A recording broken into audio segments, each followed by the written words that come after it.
Welcome to the Get Over Yourself podcast. This is Brad Kearns. I feel now, the peak performance thing, if I can make you super healthy, then I don't care what you do in your training program. Go do jumping jacks. Like some of the best guys, it doesn't really matter what they do. It doesn't matter. You just assume you feel as good as possible. And then when you have this tremendous improvement, you're like, oh shit, what else is possible? Do I still feel shit compared to that person that just walked past you? Here's a quick thank you to our sponsors. They make this show possible and the tremendous production behind it online and in audio. Thank you, wildideabuffalo.com. Grass-fed, locally raised on the Great Plains for the last 130,000 years. Quit eating that junk food feedlot cattle and get some quality meat into your life. And thank you, DNAfit.com. Cutting-edge genetic testing, delivering customized diet and exercise recommendations for your peak performance.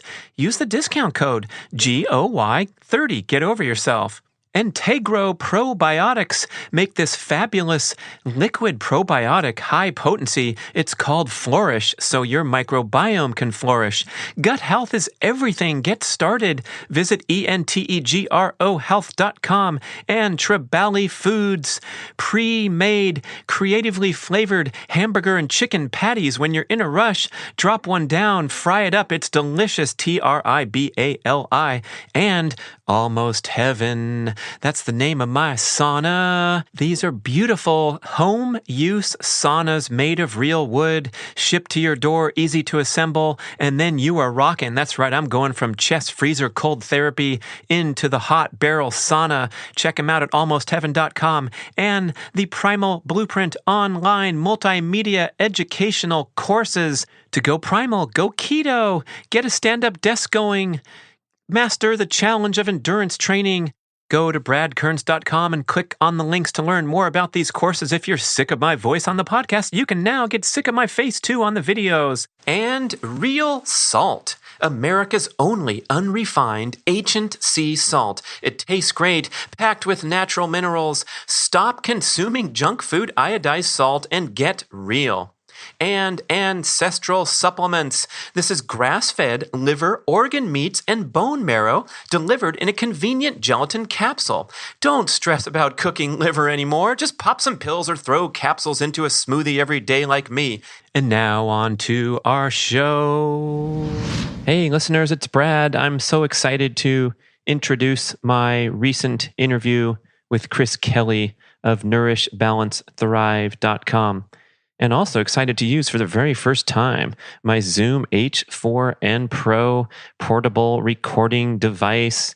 This is the first time I get to actually hear myself talk while I'm talking with the headphones on, so I can tell if I put the microphone too far away and have to bring it back to perfect spot.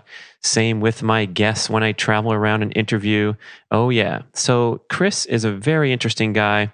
I was so excited to get introduced to him some time ago and decide to participate in the Nourish, Balance, Thrive comprehensive wellness testing, supplementation, consultation program. And these guys are on the very cutting edge of health science, going far beyond what the traditional medical community has to offer in terms of identifying functional problems in the body, weaknesses, nutritional deficiencies, and addressing those with supplementation, lifestyle, diet modification.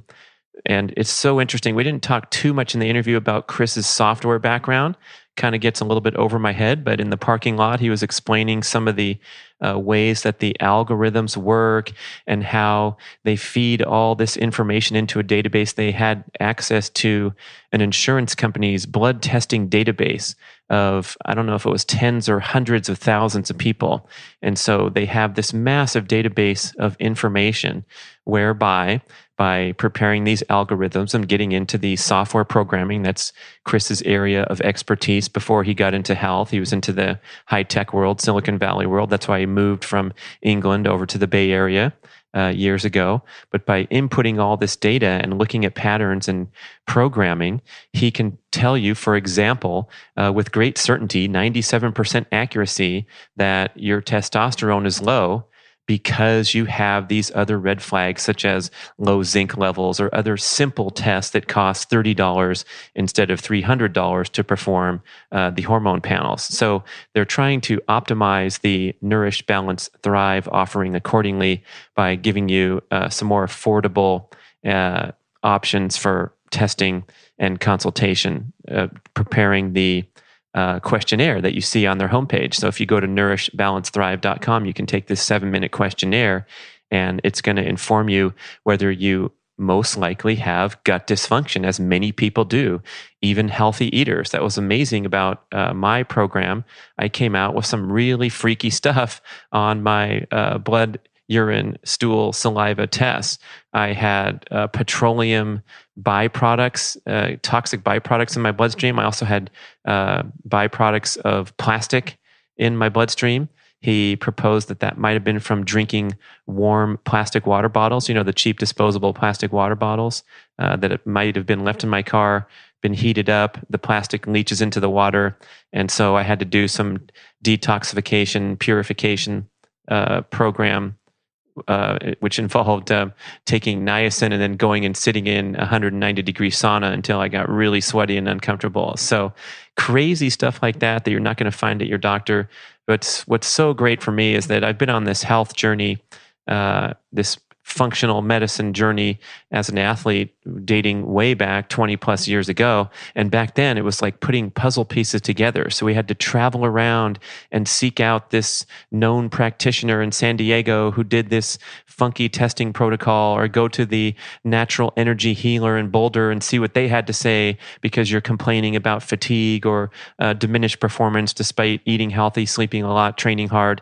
And now basically everything is under one roof with what they're doing at NourishBalanceThrive.com, and they walk you through the entire program, optimizing your supplements, changing patterns over time, retesting again, and making sure that you get to some sort of finish line where you're far better off than you were when you started. And it's a very expensive program. It's a pretty good investment to buy into the complete journey, but they're also looking for ways to make it more affordable to more people. So let's hear what Chris has to say. He doesn't do a big sales pitch for his program. I'm doing that right now, I guess, but more talking about all different aspects of health, peak performance. And that's one great distinction about what Chris is doing in his position, is that he's walking his talk. He's field testing his services because he's a super competitive athlete who has had to try to heal himself from those burnout patterns, those overtraining patterns that are so common in the endurance scene,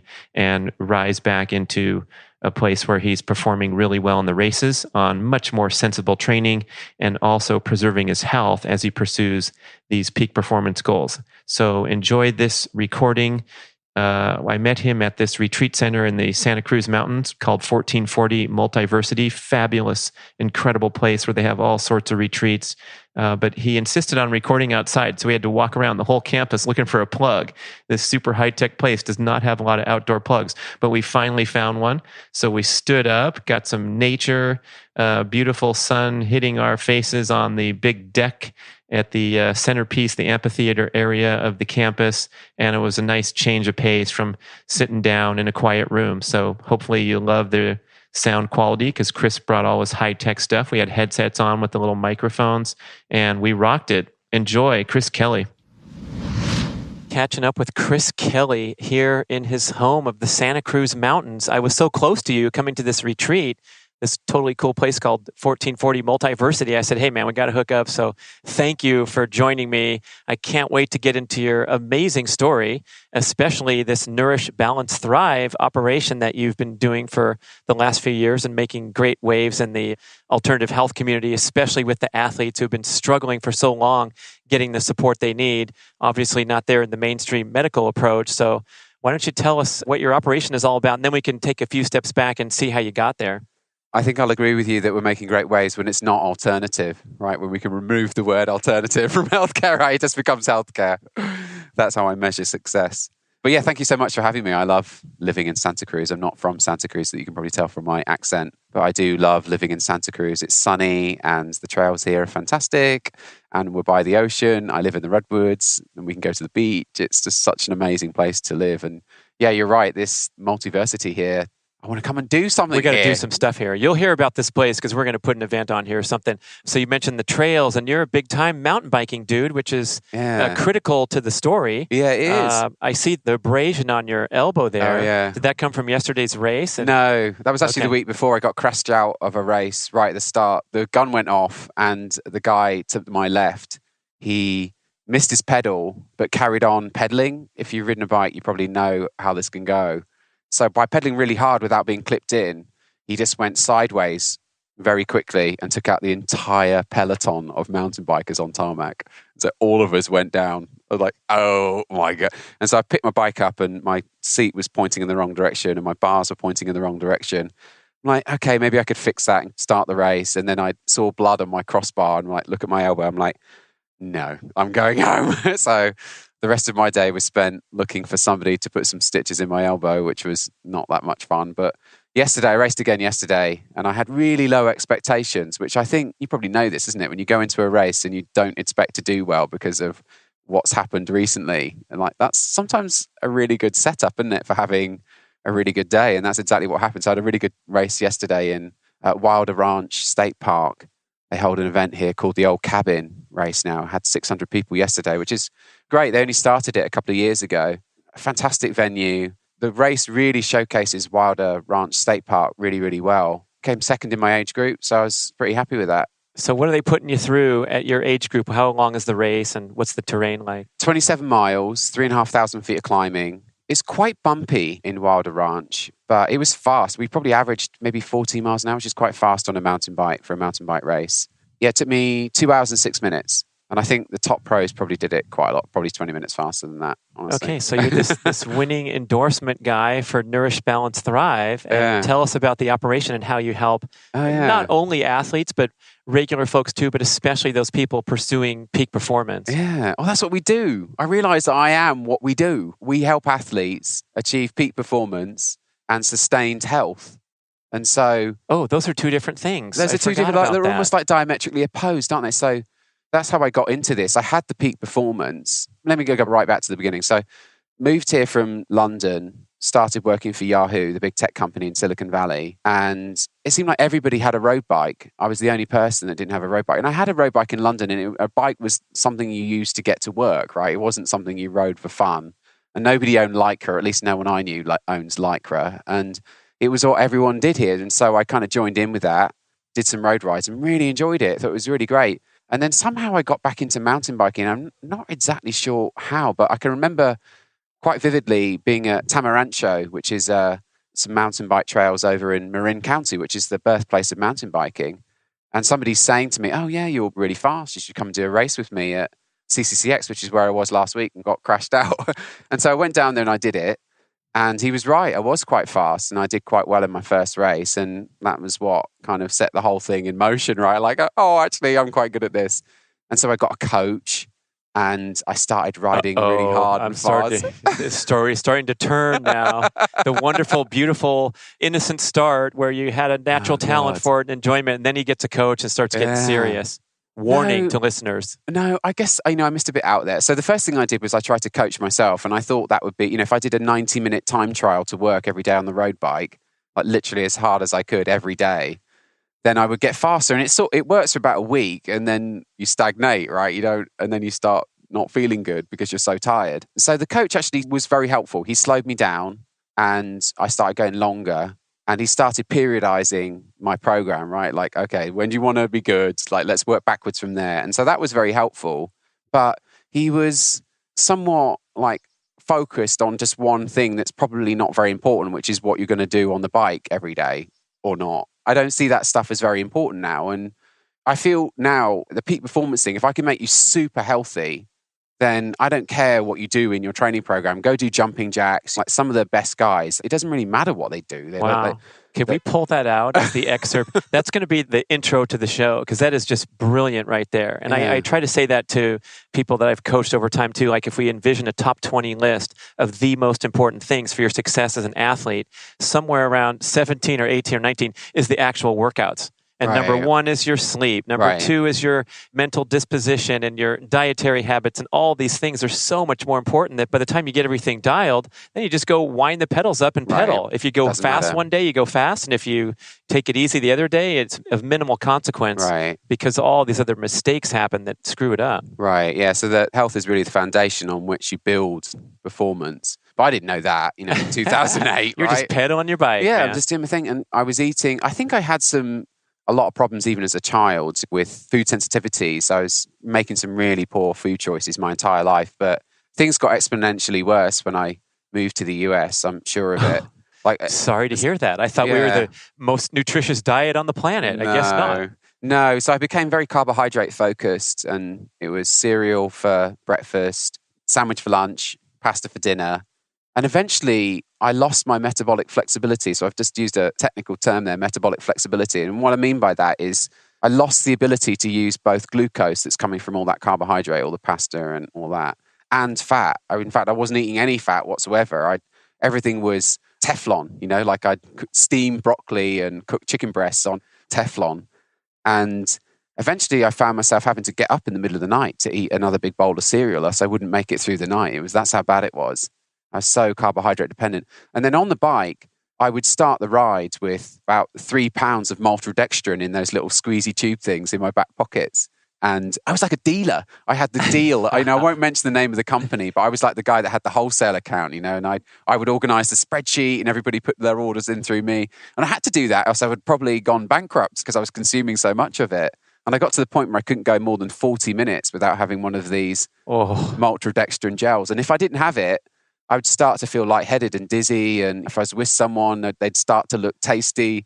It was bad, really, really bad. And I mean, you just get to a point where something has to change. This is not. But the whole time I was doing really well on the bike. I continued to get faster. Yeah. I upgraded from Cat 2 to Cat 1. And then eventually I did get a pro license, but not before my health completely fell apart. And really the low point was, I can remember it, sat on some girl's stoop and her saying to me, come back and see me once you've sorted yourself out, which basically meant I couldn't get it up, right? I was completely impotent. And so I thought, yeah, she's right. I've got to do something about this. And I've joked before in the past, and it is true that men only go to the doctor when one of two things is wrong, right? Like either you got a pain in your chest or your dick doesn't work. And so for me, it was the latter. And I went to the doctor and he was useless. He was worse than useless. He was just not really thinking about what had gone wrong. There was as an engineer, you get this sense for someone who knows what they're doing, that's right, thinking in processes and thinking about cause and effect and what might be going wrong. And there was none of that with this doctor. He was just before you'd even really told him what was going on, he went straight to the solution, which is, Viagra, right? Don't you know that Viagra is fantastic? It takes literally less than 2 minutes to come to that. And the drug does work. I think it's actually a great drug, but it's not really doing anything to address the root cause of your impotence, right? And what are you in there, 30-something? How old are you? Early 30s, yeah. So you're sitting in the waiting room with the rest of the humanity and dealing with this. Oh, boy. And that's a good point, actually. And I think there's some of that with a doctor. It's very difficult. I mean, he didn't look good himself. He had what I know now is the visceral adiposity, right? So the centralized beer gut thing. That's not good. In fact, I went to see one doctor a couple of years ago that had that, and I recognized it. I knew more about my situation much later, and I had a doctor like that. And I went to that doctor just to get some lab work ordered. By the time the results came back, the doctor was dead. I got a letter from him. But anyway, so as an aside, yeah. So I realised this doctor didn't really know what was going on. He wasn't making a genuine effort to understand the root causes of my situation. And he referred me to a gastroenterologist because I had so many gut symptoms. I was blown up like a balloon. I talk about the central adiposity. I actually had that similar shape, but it wasn't. It was air. It was air. Yeah. It was gas. Inflammation. Cellular inflammation. Yeah. I think it was just air. I would go for a massage and the masseuse would say, oh, there's air in there. I can feel it. I can feel it moving around. Yeah, I went to the gastroenterologist and they said, oh, it's nothing to do with what you're eating. We can put cameras up both ends, basically, an endoscopy and a colonoscopy, and we can confirm what you've already told us. And then we have steroid anti-inflammatory drugs. And when those stop working, and they will stop working, then we can move over to surgery. And I'm like, okay, I'm not really sure how this all fits together, but I trust you. Like that model of medicine, it's very paternalistic, isn't it? We just accept the doctor's advice without really questioning it in any way. So yeah, there's kind of mixed feelings there. But at that time I got lucky. I'd just met the woman who's now my wife, and she had just finished her master's degree in food science. And she'd spent a lot of time in the lab studying food allergies. And she said, you should really try an elimination diet before you move on to the steroids and surgery. Just for fun. What do you have to lose? Yeah, exactly. And so I did the paleo autoimmune diet, and it was wildly successful. Within a few weeks, my blood markers of inflammation, C-reactive protein had come back down into the normal range. I was feeling tremendously better. And it was a revelation. It really was. That was what started the journey, if you will, really. I don't feel that wasn't the end. At the time, I thought it was the end. I thought, well, this is it. I figured it all out. I can fix anyone just with this one diet thing. And then the last 5 years, it's been 5 years coming up since I quit my job at a hedge fund to start Nourish, Balance, Thrive. And I really think that's the start. It was like finding out all these other dimensions to health. It's not just about the food that you put in your mouth. It's so much more than that. And that discovery has come through the podcast, interviewing experts every week, and having some tremendous people in the community come along and put their arm around me and saying, hey, Chris, you're probably going to go out of business unless you figure these other things out. Right. So I've been very lucky, and all the people that have helped me get to where I am today with Nourish, Balance, Thrive. So that starting point of cleaning up your diet is essential to exploring these deeper nuances of functional medicine testing and tweaking the diet even further.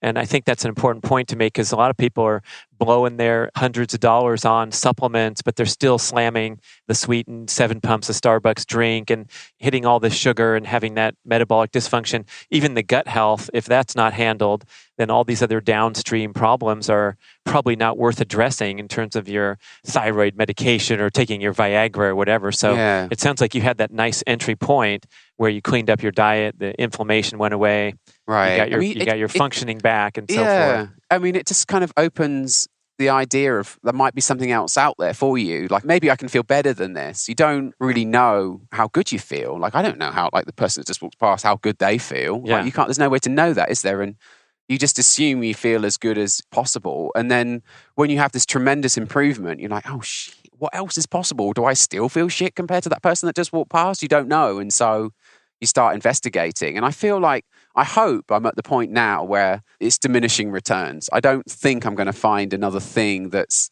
a whole new dimension. So, for example, social isolation and being part of a tribe, I think, is a whole new dimension that I'd not even considered in 2012 when I was eating or discovered the paleo autoimmune diet.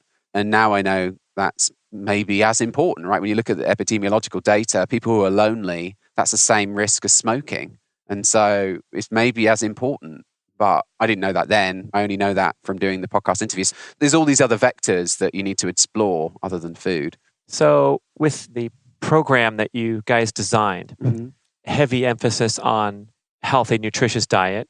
You're not pegging yourself into these tiny little camps like veganism is the way to go, or you have to go keto or all that. So you have sort of a general recommendation to the client. And then how does the testing work, and what are you going for that's deeper than that? Yeah, you're right. So the food is still the foundation. We're not married to any one particular way of eating. But what are some of those pillars that are non-negotiable? Like, is it okay to eat refined sugar in the Nourish, Balance, Thrive program? Or are you kind of setting some standards at the gate where the person can go, oh, I see what this is all about? Yeah, so we definitely still start from what we call a paleo primal template. There's no question about that. I mean, if there's one unifying idea, it's just eat real food.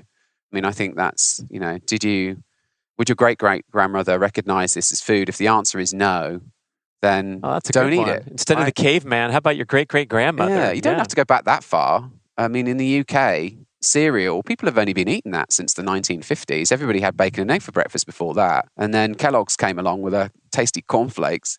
Well, even the bread that was homemade in the late 1800s was vastly different than the modern genetically modified crop, and far less offensive to the body and less gluten and all those things. Yeah, I mean, I remember when I first came to the US, scouring the supermarket, trying to find a loaf of bread, and all I could find were these things that had 60 ingredients in. Like, why does all the bread have sugar in it? Bread doesn't have sugar in it. It should have the ingredients, like wheat and salt and water. I mean, you can make bread with just those three things. Like, why has it got 60 ingredients? And so there's definitely something different. But we've seen people get really good results on a variety of diets when you consider gut health in the equation, it gets more complicated. So in general, we've had really good results with clients eating a high-fat diet, not necessarily ketogenic. I mean, that's a very subjective, I should say, term. So some people can be in ketosis eating 400 grams of carbohydrates per day, which most people consider to be an awful lot. You'd have to be extremely active to Well, achieve. Sammy Inkinen had his blog and his multi-day mountain bike stage race where he's going out there for hours. Yeah. And I think he was consuming up around 200 grams of carbs per day and putting up these big ketone numbers. But of course, a function of how much energy he's burning. So it totally depends. If you're completely sedentary, you're going to have to eat an awful lot less carbs than that in order to be in ketosis. And we've had some great results. I've eaten the diet for a couple of years myself and felt like I got quite good results on it, especially in the beginning. And then towards the end, I'm not quite so sure about that. But then with the gut health thing, we've seen people whether the fat really makes them feel bad. So there's this idea that saturated fats, it's not really an idea. I think it's quite well described in the literature, actually, that saturated fats can translocate endotoxins across the gut where they just cause metabolic mayhem. And so some people, they don't feel good when they have, bulletproof coffee or something. So describe how that's happening. They up their saturated fat intake from whatever baseline they've been eating for decades and maybe trying to stay away from it. Yeah, well, they've heard, the high-fat diet's now the thing. I'm like, all right, I'm going to try that. I'm going to try putting butter in my coffee. And they're like, Jesus, I feel worse. So there's these things called lipopolysaccharides, which appear in the cell wall of gram-negative bacteria. And so if you've got a gut full of these vipers and then you down a bunch of saturated fat, like you drink it literally, as in butter in your coffee, and that will actually translocate. It just means to assist with moving this endotoxin across the gut wall into the lymph and then into your system overall. And it causes metabolic mayhem. So we've had people, we do some gut testing on them. Okay, we can see that you've got a lot of dysbiosis here. And then we'll work on a protocol to resolve that dysbiosis. Usually it's herbs. And at the same time, we'll go the other way, right? We'll eat a really low-fat, high-carb diet. And people usually complain, I'm hungry all the time. I don't like being hungry all the time. I like the way that when I eat a high-fat diet, I'm not thinking about food constantly, but I don't have brain fog. And so I'm going to live with the very low-fat diet for a while whilst we fixed your gut. And then we'll experiment and play around. But usually people, they end up on a somewhat high-fat, somewhat low-carb, paleo-primal type diet where everything, as fewer ingredients as possible and as minimal processing as possible. So you're not eating, say, white flour that's highly processed and then cooked. It's all minimal processing, minimal cooking. So this gut problem, which seems to come up as a huge health topic over and over, and you guys mentioned that, I think is the highest percentage of people taking your questionnaire come up with that possible gut dysfunction.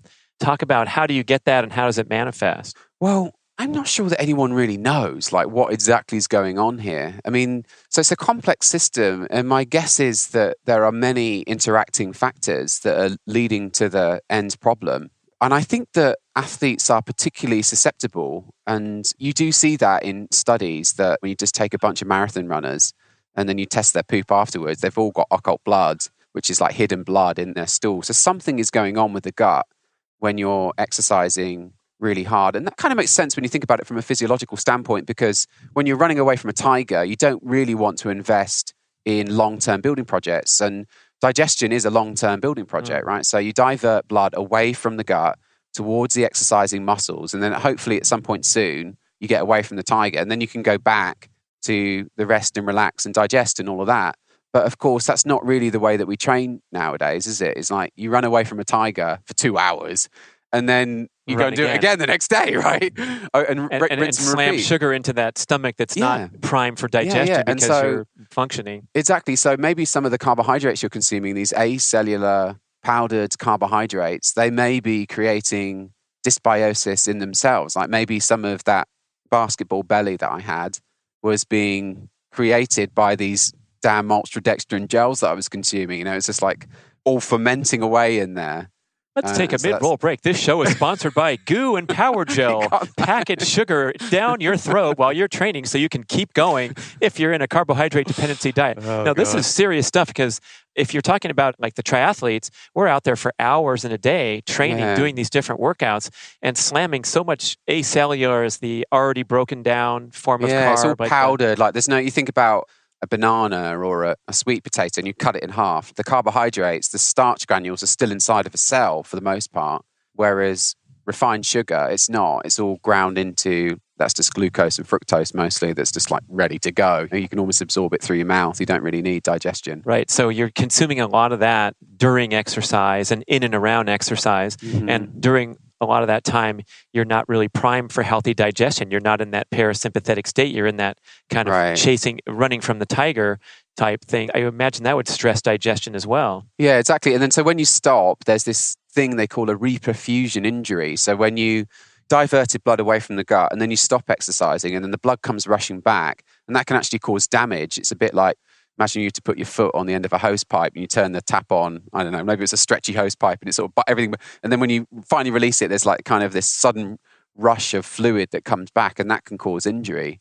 And so maybe that's part of it. Why we're seeing so many athletes with gut dysbiosis is a combination of too much exercise, maybe, which is fine. I do too much exercise still too, but my goal is performance and not longevity.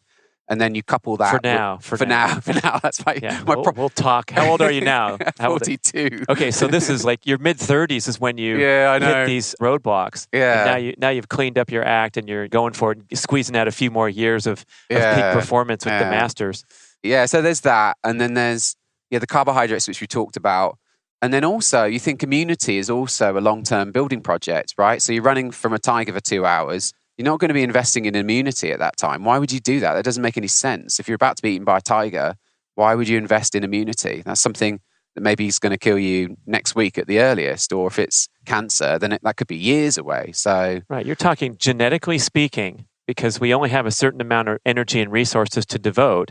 When we keep pumping out energy to, you're saying being chased by a tiger, but that's also working 12-hour days, heading to the gym for those 6 a.m. workouts and just pumping out too many stress hormones. This is a pattern that all of us are locked into where we're trying to go all day. Mm-hmm. So what's getting sacrificed? Immunity, proper digestive health. Right. And so you see this, everybody knows athletes that, in fact, I know of a really talented athlete that dropped out of the sport altogether because every time he raced, he got guaranteed, I'm going to be sick on the day after or the day after that. And he wouldn't know what it would be, not always the same. Sometimes it would be the flu or just a common cold or something, but it was enough to make it unpleasant enough to where he didn't want to take part in the sport anymore. And I'm sure that's what's happening with the gut as well, especially when you combine that with a sport like triathlon where you're swimming. You're going to suppress your immune system. You're going to do all these things. Then you're going to jump into a dirty lake and then swim for however many minutes. Like probably the recipe for disaster. But to be fair, I'm a mountain biker and I don't swim in dirty water. And I've still seen that same,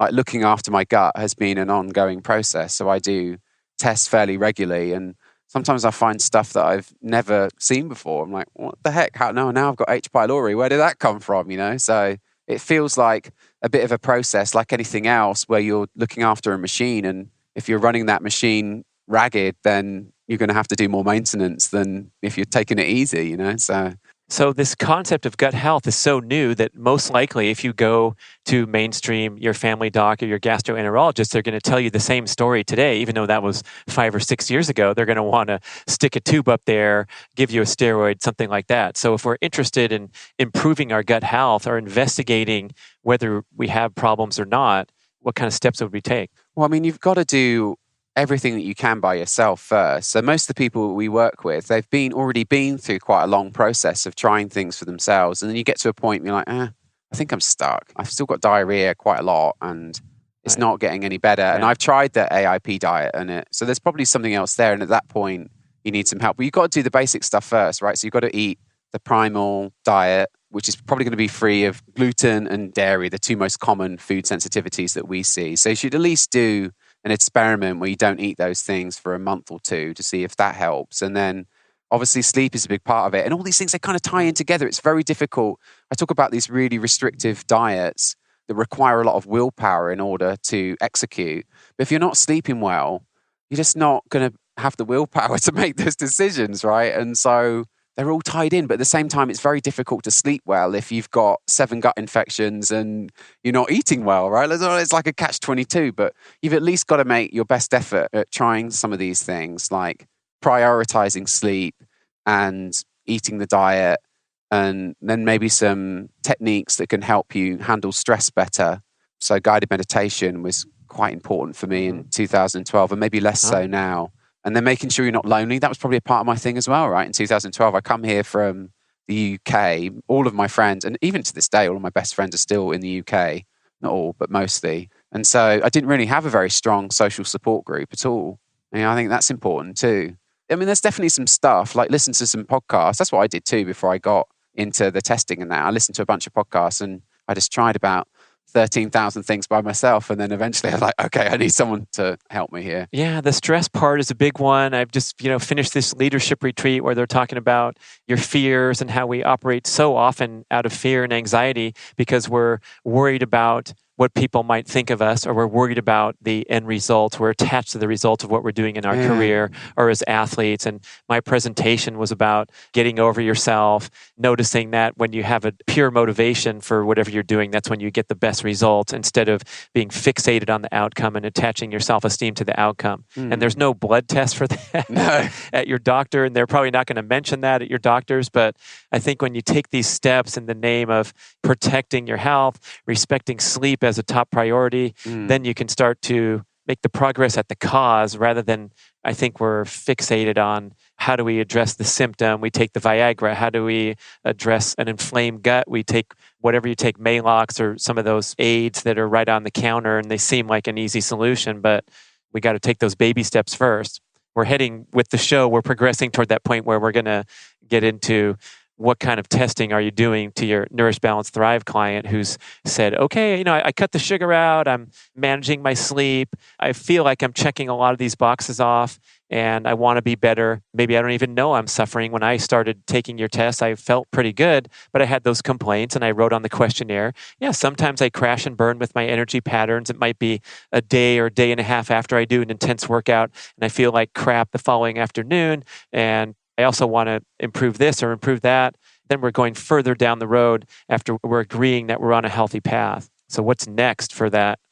So we start with blood enthusiast, chemistry. Yeah, for the enthusiasts. And you can do this by yourself as well, honestly. Like go get a basic blood chemistry and then do your best to try and figure out what it means. And so we've developed some software now that does exactly that. You can take a basic $50 blood chemistry. Most people will be doing this test anyway with their doctor. The doctor that I went to see that I said wasn't very good. He still did most of the markers that we use now in our practice. That's the first place to start, right? So blood chemistry is the cheapest. It's the most well understood, it's ubiquitous, and it's going to tell you something about what's going on in your body. And it doesn't need to be a fancy $1,000 panel that you found from some athletic specific package. You don't need to do that first. And so that's got to be... Dang, man, I did several of those before I met you. I'm not saying that nobody should ever do those ever, but it's just not the place you start. There's so much to be learned from a basic blood chemistry. And I'm talking about a CBC, a metabolic panel, it's normally called, an iron study, and that's about it. 38 markers is what we use. And then we develop some software that allows us to get more out of that basic blood chemistry. So as you said, we do all these fancy tests. We do a Dutch urinary hormone test. We do urinary organic acids. We do 2 types of stool tests, PCR DNA analysis and a stool culture. But we can predict a lot of that stuff just from the basic blood chemistry now. And we do that using some machine learning techniques that recognize patterns in the basic blood chemistry. And they can say, oh, well, I think there's a 90% chance that this guy has been exposed to H. pylori. Like he looks like someone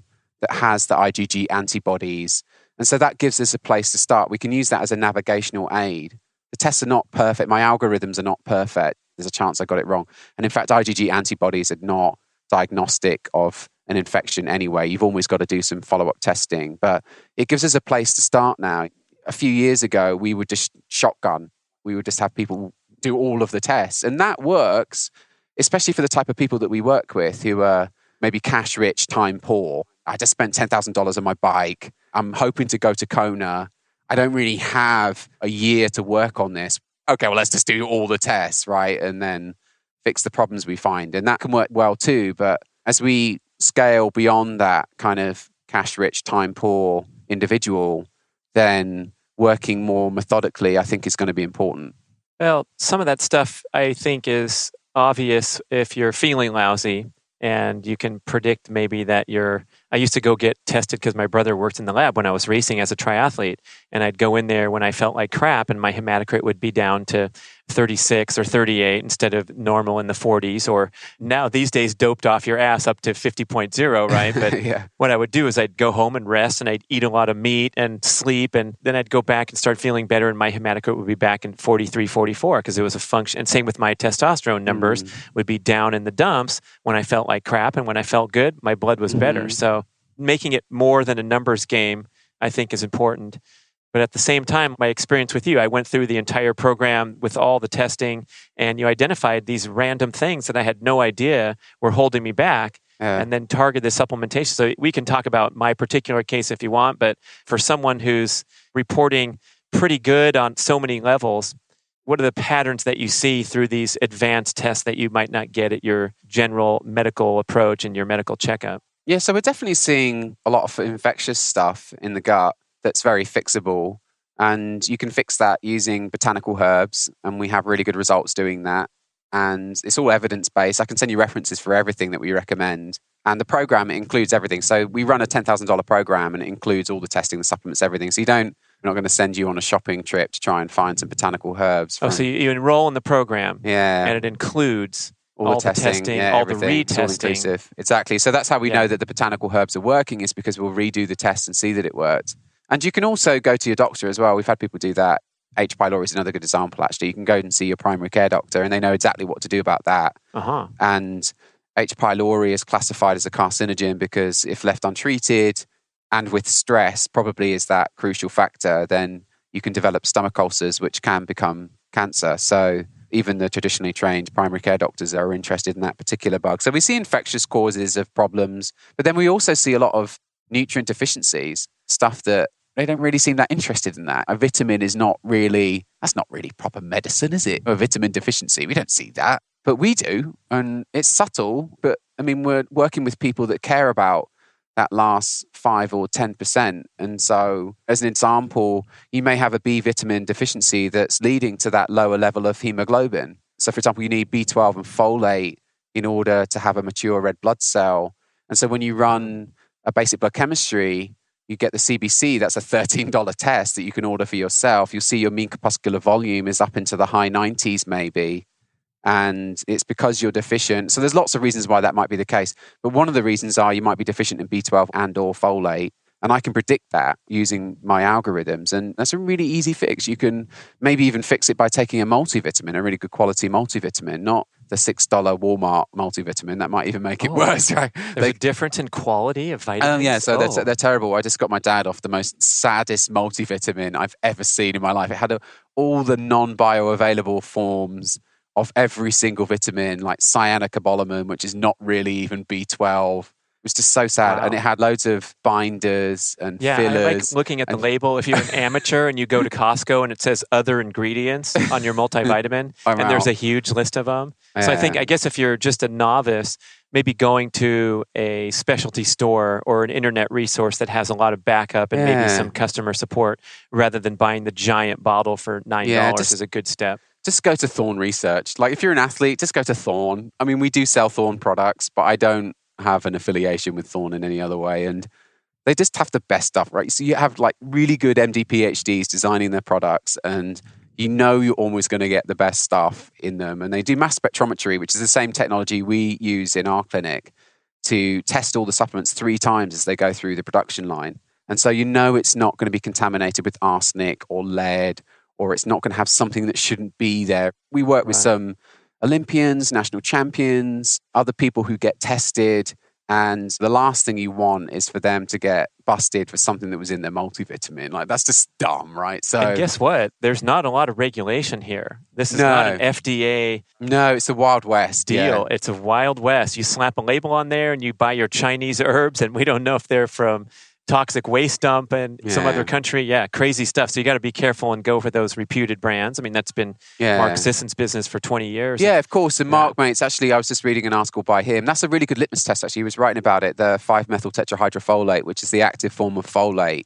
And he just reformulated his multivitamin to have that in. I was really At excited. the behest of Christopher Kelly. I don't think so. Sitting in his perch, I think that talking Mark... about some of the individual ingredients that latest research is making and breaking. So yeah, staying on top of it. Good example though. I mean, you gotta constantly see what the best thing to put in your body is. I'm sure that Mark heard about that from 9 different sources before he made the change. But yeah, good for him that he made that. And so that's actually a really good litmus test. If you pick up a multivitamin and it says folate as 5-methyl tetrahydrofolate or folinic acid, it's probably a good product. Oh, good product. Okay. Yeah, you're not going to see that on a Walmart multivitamin, that's for sure.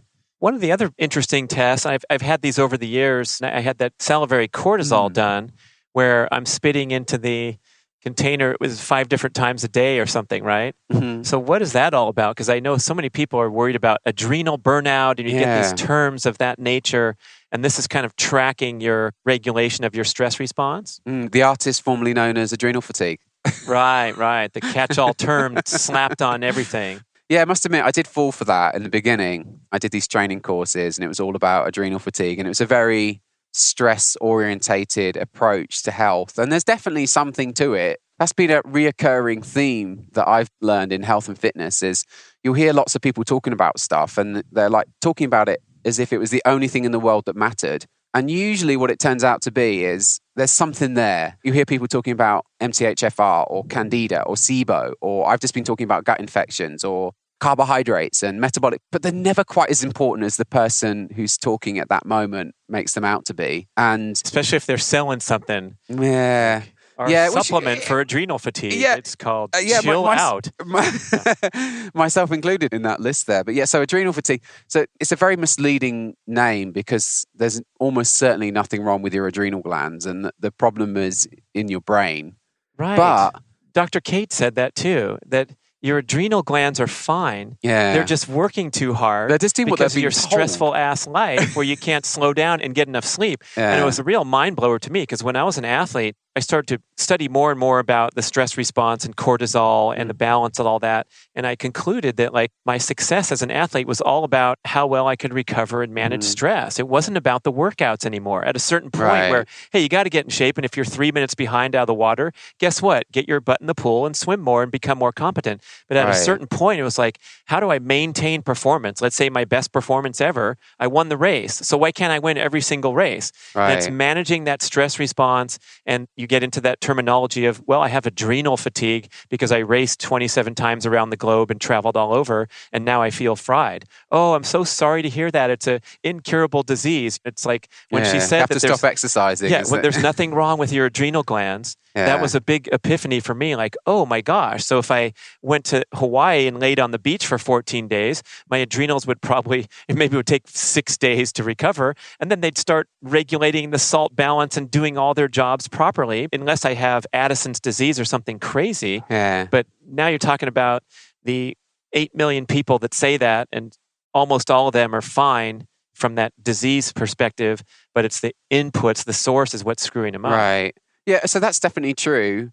But there are some other factors as well. So when I started NourishBalanceThrive, we did a ton of those salivary adrenal tests. And nearly always what I saw was very, very low cortisol. So the situation that you've just described there, it's kind of stress bunny. You expect to see high cortisol and you usually never do. And so the adrenal fatigue thing kind of then makes sense. You're like, I guess it's burned out. It just can't make it anymore. But actually, that's not what's going on. And probably what's going on is it's related to immune function. So remember, cortisol has really potent immune modulating effects, and that a high cortisol is going to suppress the immune system. But that's not what you want when you have an infection. So it depends on the type of pathogen. And the person that's been truly wonderful about teaching me about this stuff is a naturopathic doctor by the name of Brian Walsh. And he did an interview with Rob Wolf, I'm sure you can find with Google, where he talks about this stuff. So basically, it depends on the type of pathogen that's present, what part of the immune system is activated. And sometimes you see high cortisol, sometimes you see low cortisol. In our experience, we only saw low cortisol, but it's not a deficiency of some adrenal supplement that you need to fix the infection. And then once you fix the infection, the cortisol can just like literally pop back up overnight. And then with it, because it doesn't feel good. I just bashed on this term adrenal fatigue. And it's quite a good name in that it does encapsulates how you feel. So I did one of those saliva tests in 2011 or something, and mine was really, really low. So are And you I was saying really tired. And so low the name, all the time? low all the So time. like the cortisol is supposed to be in a pattern of Yeah, spiking sorry. in So the I've not- morning and moderating in the evening. So I remember that graph had like constraints on the upper and lower level. So you're saying that most people you test are showing lower than they should be, Yeah. even in the morning, even at night kind of thing? Yeah, sorry, that's a very good point. I didn't empathize very well there. I'm just assuming that people know that it's a multi-point test. So cortisol has a normal daily rhythm. And so there's something they call the cortisol awakening response. When you get up, your cortisol is supposed to be rising quite rapidly. And then it sort of tapers off from there to a nadir that comes late at night. And what we would normally see is just flatline, like nothing all day long. And, So but that doesn't feel good. Like Right. people are not. The symptom is you feel like crap in the morning, you can't get going. Yeah. So for me, the feeling, I guess, would be lack of energy and then also maybe mild depression. So not really enjoying things that you previously used to enjoy was like my number one complaint. I had been through a long list of sports, wakeboarding, snowboarding, kiteboarding, you name it. I tried it and loved it. And then suddenly I didn't love it anymore. That for me was kind of a definition of mild depression, like finding it very hard to take pleasure in things. Yeah. It comes back, like suddenly you're stoked on stuff again. And of course, I'm oversimplifying here. There's a lot going on. But yeah, when you see a normal cortisol rhythm, you can expect the person to be cracking jokes versus someone with flatline cortisol, they're not cracking jokes. Yeah, your mood's flat as well. Yeah, Right. Yeah. What were some of the other stuff? You talked about the stool testing and the urine testing. What are those going for? What insights are you looking for? Yeah, so the stool testing is how we're finding these gut infections for the most part. But then we also do find some stuff on the urine test. So this urinary organic acids test is a very clever technology where they look at metabolites in the urine and they're not looking at anything directly. They're looking what you might describe as the exhaust fumes in a car. So it's almost like that you take your car into the shop and the mechanic puts a probe in the tailpipe and they look at what gases are coming out the engine and they can tell you something about the way that it's burning. So they're not looking at stuff directly, they're looking at these metabolites. Is that where you found my crazy ass plastic water bottle and petroleum we did find rubber? That. Yeah, I mean, that was no fun, man. I remember that phone call we had where you did my consultation. It's very, very intense. I mean, we went over every aspect of my results. And then we got down to this, well, man, are you doing a lot of sweating on a rubber mat and soaking up? I'm like, as a matter of fact, no. He goes, what about drinking boiling hot water bottles that have been sitting in your car? I'm like, once in a while. But I guess those metabolites, those disgusting chemical byproducts were in my urine. Yeah, so we've actually stopped running. That was the Great Plains tox. And it's a good test, but I don't need it anymore because I can predict a lot of that stuff from a blood chemistry now. So we've been not running that test for a while. But yeah, that's another dimension. You know, I talked about, you're lonely and that's part of the problem. Environmental exposures is also, I think, another dimension that's as big as that people are not really thinking about the chemicals that are in their environment and the things that they introduce into their body. Cyclists especially, I mean, I'm still doing it because I've not found a good solution. I'm hoping that somebody's going to come along and make a water bottle for cyclists that doesn't include any of the plasticizers. And I know someone's going to say, oh yeah, I know, my bottle's BPA free. It says right there on it, but there are other plasticizers, BPF and BPS, which are less well studied, less well understood, but almost certainly have some of the same estrogenic effects. And so they're not a solution. Especially when they heat up, right? Yeah, exactly. Yeah. So you think the cyclists, those bottles are on the bike frame for maybe hours in the sunshine, and then you're drinking that stuff. I mean, you're almost certainly ingesting some plastic when you drink out of those things. So there's so many other things as well. I mean, heavy metals from even now to this day as we speak, I have a mouthful of dental amalgams and I know I need to go get that taken care of at some point. Oh, everyone's telling me the same, man. You think that's legit? Like it's a true source of toxic into the bloodstream? There's no way. I mean, it has to be true because there's no way to make a dental amalgam without using some mercury. So I think a dentist in San Francisco lied to me in 2008 or something. He said, oh yeah, we don't do that anymore. It's a silver filling, but it's got no mercury in it. I don't think that's possible. I think it must have mercury in it. And I think there's some pretty good evidence that the mercury amalgams do release some mercury vapor. And then where does that go? You don't breathe it out. It has to go into your body. And there's no safe level of mercury. It exerts its toxicity in many ways, but it displaces selenium. So any selenium-dependent enzyme, of which there are many important ones, are going to be broken by mercury. And then that's not the only thing either. There's lead that's in bloody everything. Like, don't ever drink out of a garden hose pipe because it might have lead in it. Get rid of all your antiques because that's probably got lead in it too. Like old glass and stuff has got lead in it, lead paint, all kinds of places you can get lead from. We've even seen it in protein supplements recently. So not companies like Thorne that are doing mass spec 3 times on every single thing as it comes through the production line. Less expensive, shall we say. Bulk protein on the shelf. Yeah. Yeah, and so lead displaces zinc in those enzymes, and you can't make testosterone without zinc. You can't make red blood cells without zinc. So these metals can also be a problem, and I can predict those as well with pretty good accuracy from a basic blood chemistry using the similar machine learning techniques. So you just have to do your best to try and get all this stuff out of your environment, and that means, for me, it means okay, so I still use the plastic bike bottles, but everything else in my kitchen is either glass or stainless steel. And even stainless steel isn't perfect, actually. I was just reading about this the other day. Do you know the Instapot? And I know you guys have got an Instapot. Yeah, I know. I almost cried when I saw it, but it can actually leach nickel and chromium into the food. Like, there's some really good data where they've looked at this, and it depends on a lot of things. Like, if it's a really acidic sauce, like if you're using tomatoes or something, then there's a lot more of the metals in the food afterwards. I know, it's like, okay, so we'll skip past those recipes. Yeah. I'm like, oh, you're kidding me, aren't you? And like, Tommy's like, oh yeah, I've got a ceramic one. I'm like, oh.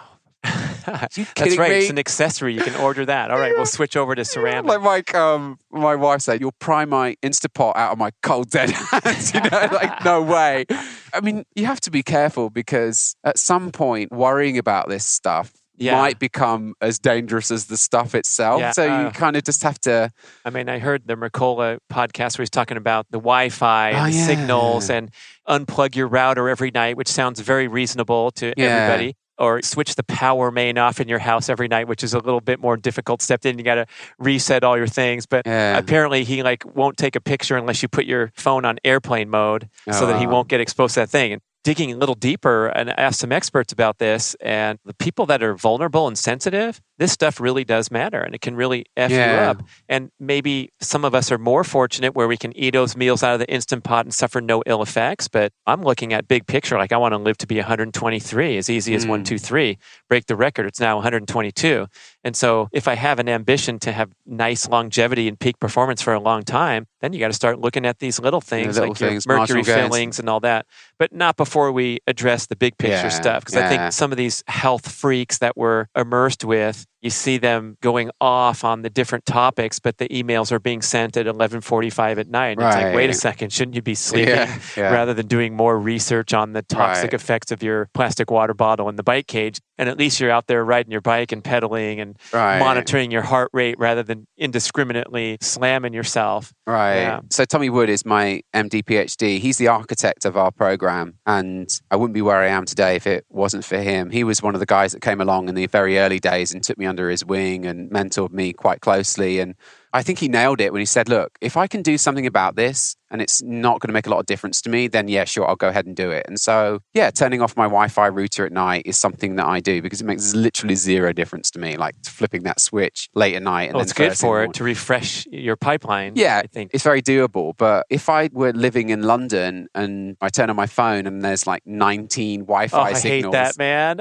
I mean, what are you going to do? I think that worrying about it is probably going to do more harm. And so these are Tommy's words now. Worrying about it is probably going to do more harm than the actual thing itself. So forget about it. Do the things, pull the levers you've got access to, and then forget about the ones that you don't. Right. Don't stress. I want to go back to your story a little bit there when you were this young racing dude who's succeeding and performing well, but meanwhile your health is cratering before you know it.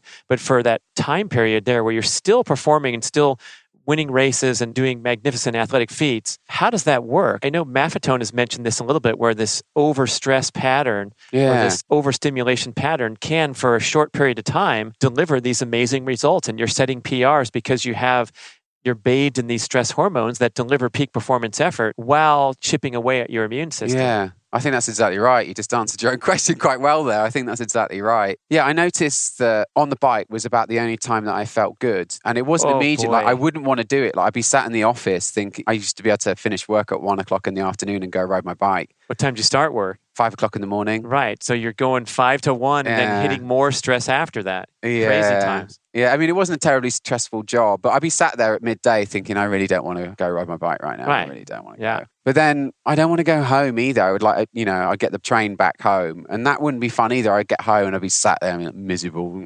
Why did I do that? I was stupid. I should have gone and ride.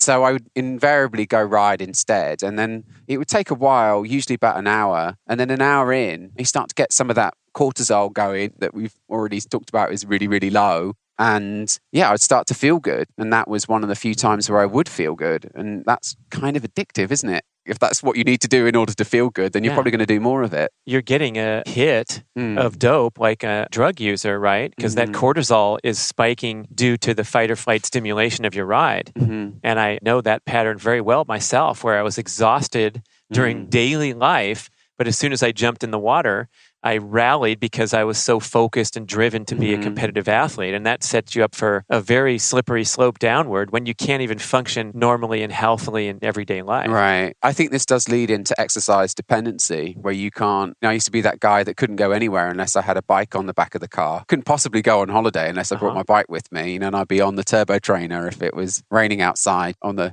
6 days a year that it rains in Northern California, I'd be indoors on the turbo trainer. And now I'm not like that at all. I can just take it or leave it. Okay, should I ride it today? No. All right, that's fine. I'll just ride tomorrow or maybe the day after, and that's okay. And I don't really notice if I take 3 weeks off after cyclocross season, I don't really notice that I'm really missing the exercise. It's just all the same now. And I think this has got to be part of it, isn't it? Not being dependent on exercise.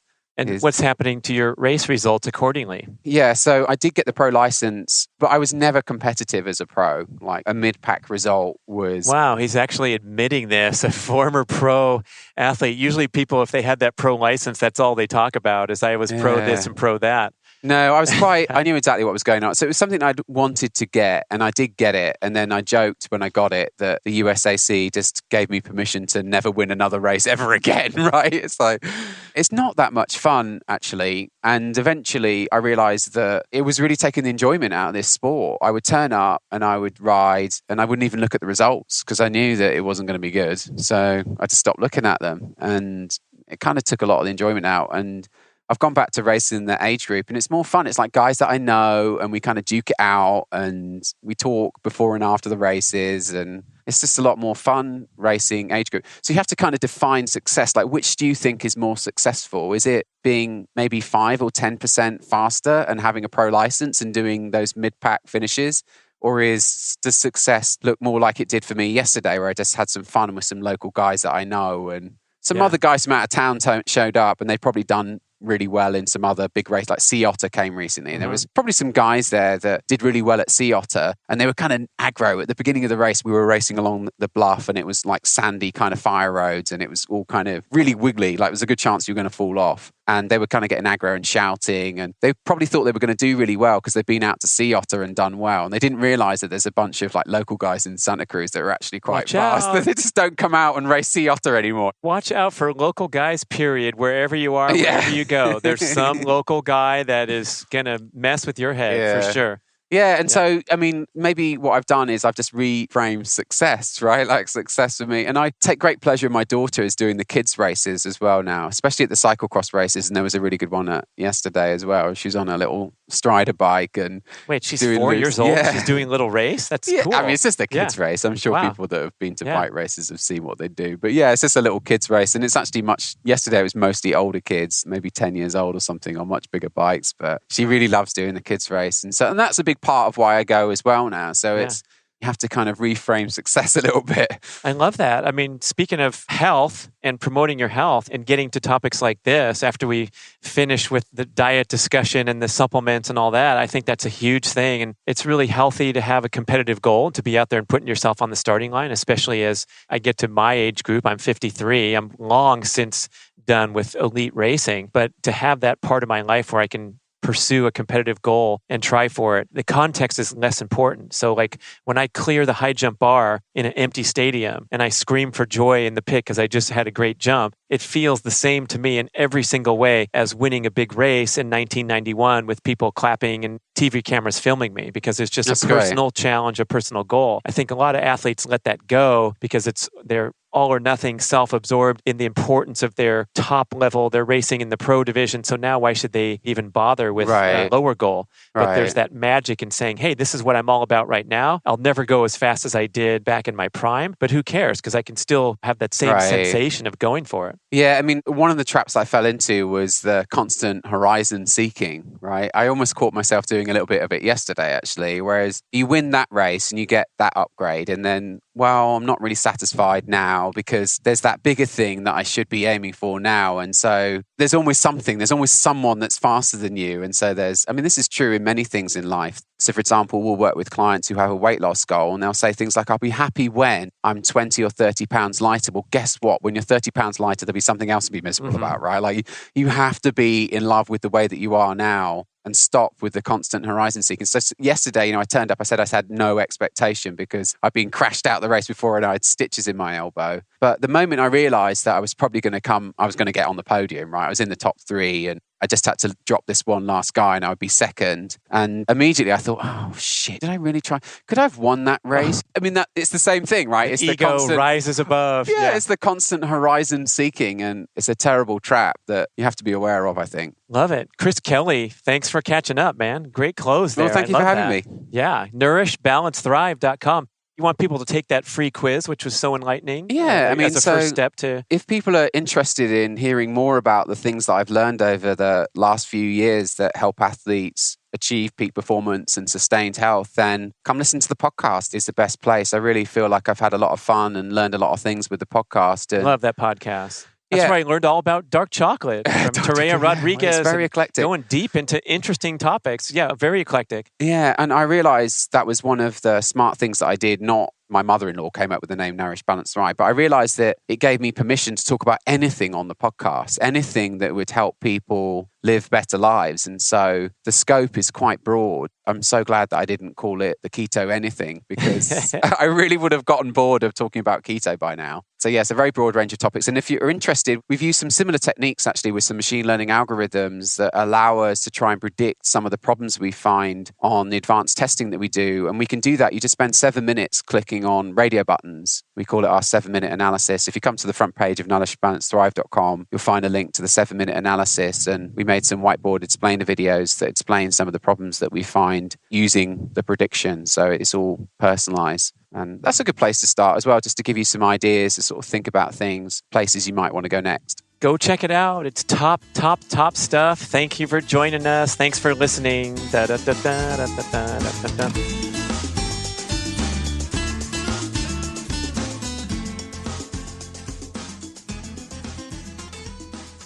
Hey, let's get real about salt. I want to talk about a product called Real Salt, the finest natural mineral sea salt you can find, coming straight to you from an ancient underground salt deposit in central Utah, left there by the pristine ancient sea that covered North America millions of years ago. I first bought this product, thank you, L. Russ, Primal Blueprint Podcast, and it actually tastes great. I can't believe this when we're talking about salt, but it adds to the flavor value of your meal. Why is salt so important? Jeez, we've heard our whole lives about watch your salt intake or you get high blood pressure. Oh my goodness, it's such baloney, especially those of us in the ancestral health movement eating healthy diet without all those ridiculous high sodium processed foods. Guess what happens even when you transition from regular high carb diet over to ancestral style or even keto? What happens is you reduce the inflammation and water retention in cells throughout your body because finally you're healthy. You're not triggering systemic inflammation and battling the adverse effects of consuming gluten and sugar and having it mess with your autoimmune function and your intestinal lining. So with that reduction in inflammation and water retention when you cut out crappy foods, oh, you look great. You lose all that fat weight in your face and your friends say, hey, did you lose weight? You look great. You say, yeah, thanks. But guess what? It's time to increase your consumption of healthy salt. And I'm not talking about that ridiculous junk food that's iodized salt. So if you're shaking a white salt onto your food, you are consuming a product that has been bleached and stripped of its natural trace minerals.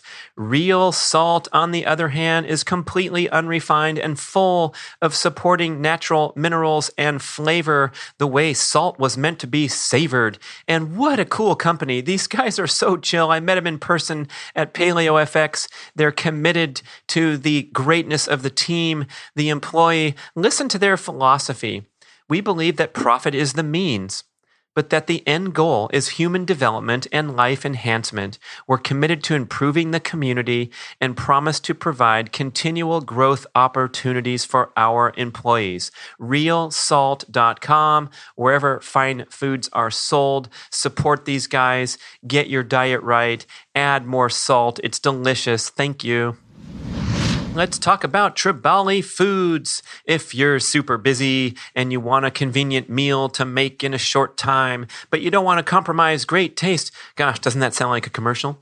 It is a commercial, but it's for something super awesome. And these are frozen organic beef and chicken patties and sliders with awesome creative flavors like Mediterranean, chipotle, umami with the mushroom mixed in, and also these sliders, chicken apple and pork sage. What you do is you take this frozen box, cut with the scissors, the beautiful little pre-made patty, drop it on the pan, cook it up, and it's ready in a few minutes. And this company is a real, live, authentic, girl power entrepreneur, small business success story, home kitchen inspired.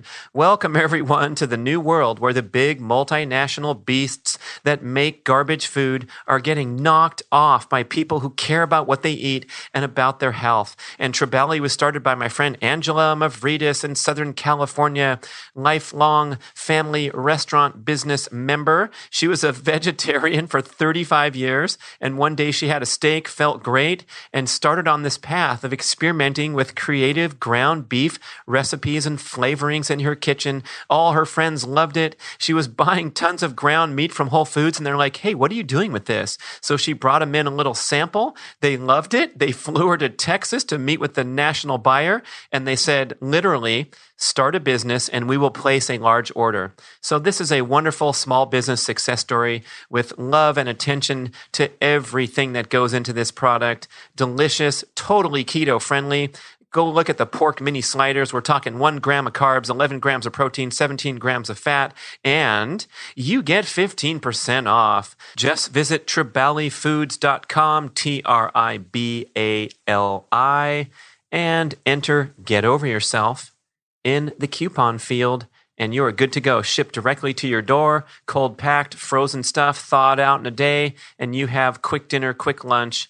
And also available at finer stores like Whole Foods, Whole Dudes, Nugget, Natural Grocers, Super Targets, and launching into Walmart as well. Good job, go girl! TribaliFoods.com.